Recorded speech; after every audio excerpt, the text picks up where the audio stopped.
appreciate Pastor Nathan, especially about community and working together as a team for the success of the church. And that's a lot of what the Pastoral Relations Committee, or PRC, is hoping and trying to do with your help and guidance along the way as we really work to set up Pastor Nathan to thrive in success, which means all of us in the church community can thrive and be successful. We're not hearing her though. So I'm Ann Gerber, and I'm the chair of the PRC, and I have a great committee to work with, which includes Bill Spear, Mamie Zagata, Chris Cassine-Reed, Ellie Orbison, Jim Naylor.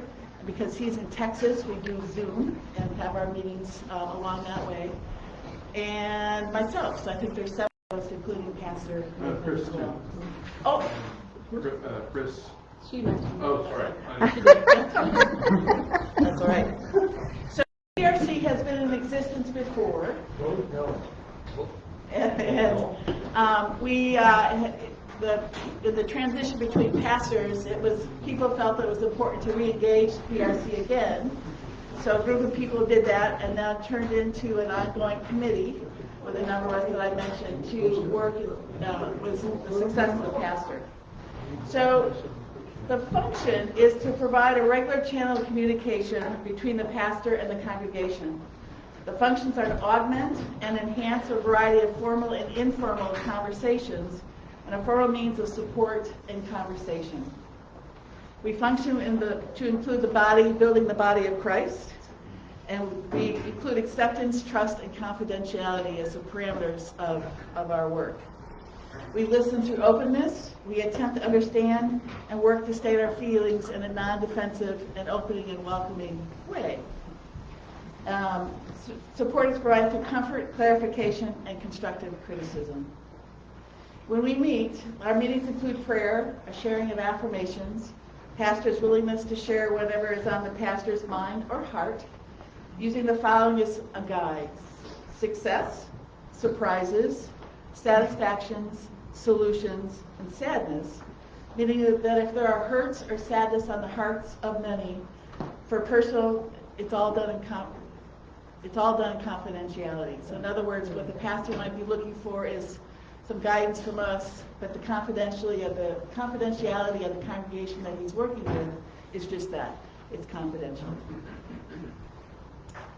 We continue to meet on a monthly format, and we'll continue for the foreseeable future to meet monthly. And one of the things that we're also working on is an evaluation process for the pastor, and that includes you. So we're working on a format and a process so that we can set up pastor for success and to allow him to thrive, which in turn, as I said, allows the community to thrive, church community as well. So we are working on what does that mean, what do we measure, and how do we hear from you about what's important in the work of the pastor and in the work of the church. So we invite each one of you to reach out to any member of the committee to share your acolytes, to share your concerns, and so that we can, again, help pastor and help this community thrive within this church and in the community of Boulder Junction. And I think our goal is to support and keep the channels of communication open. It's so vital for our success, for your success, for our success as a church community, to enhance and work on communication and keep those methods, those conversations open. So we really encourage you and invite you to join us in working to help support the pastor through acolytes, areas of concern, so that we can be better and serve all of us better. Any comments from my wonderful committee?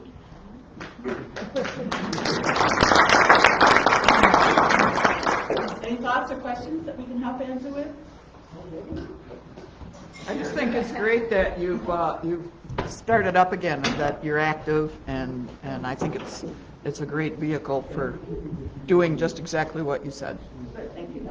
I want to echo her that in the past it was very necessary and very successful. And I've been very sad that we lost it. Yeah. So we're thrilled. And confidentiality is the key. Absolutely. You bet. Well, and we learned from our past, right? We learned the better, we learned from our mistakes. And our goal is to keep learning from our mistakes and celebrating our successes and continue to be to work to move forward. Yeah, sure. I'll move over. Okay, that's okay. I'm flexible.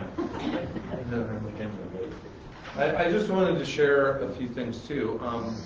One, I greatly enjoy having a group of people to be honest with in terms of what I'm thinking, you know. So whether it's ideas or whether it's I wonder, you know, I wonder if there's anything to fear in this area, or I love having, excuse me, the sounding board that it provides, and the ability to feel like I'm not just leading this church in a solitary position. Many pastors probably fail because they don't feel like they actually have a support system in place. So I'm greatly appreciative of this process too, especially when it comes to the communication between our congregation and safe ways to feel like people can communicate about me. But I do want to say though, you know, when people are wondering about, I know that I'm trying to communicate things on a Sunday morning as well about why we're trying to do certain things. If you're ever wondering why this or why that, I do try and share those thoughts with PRC too, because there is always some kind of value or some kind of thought process that I'm usually processing with them about when it comes to just about any change, great or small. So if you question that, I think that, you know, instead of holding on to that piece of us that usually just wonders and we keep wondering, it's best to, in my opinion, at least find someone who you feel safe enough to talk with, whether that's Jamie or Ann or Chris or anyone else on the PRC who you can say, why is Pastor doing it that way? Or and I think that will get you closer to helping us all feel on the same page as well, especially when it comes to when we get to vision or other changes that, you know, that might be unfamiliar, whether that's your unfamiliar to your Sunday morning experience or unfamiliar when it comes to outreach or things like that. Okay? So. Thank you. I think assumptions, we all know assumptions are dangerous and deadly, and understanding the what and the why is really critical. So asking why and trying to create a sense of understanding. One of the hard lessons I learned was at camp when I was leading there was I had a staff member come up and tell me, Ann, you need to seek to understand. Before you jump to conclusions, seek to understand. That was really hard to hear. It worked. You know, and that's one of the things that has always stuck with me is that seeking to understand. And it's our role to seek to understand so that we can do better, recognize and celebrate successes. I mean, it's been almost 6 months, and there's a lot to celebrate here. And we want to continue to celebrate our successes, but we can only do that when we understand the whys and how comes and be better informed and better engaged. So the invitation is to you, to all of us. The success of Pastor Nathan and the church is not just our committee, it's the whole congregation. So we really, as I said, invite you to participate and be a part of the process. There you go. Thank you. So if you forget who's on the committee, it is posted on the community board names, so that way if you ever forget, you can go to Thank you. Yeah. All right? All right, thank you. And,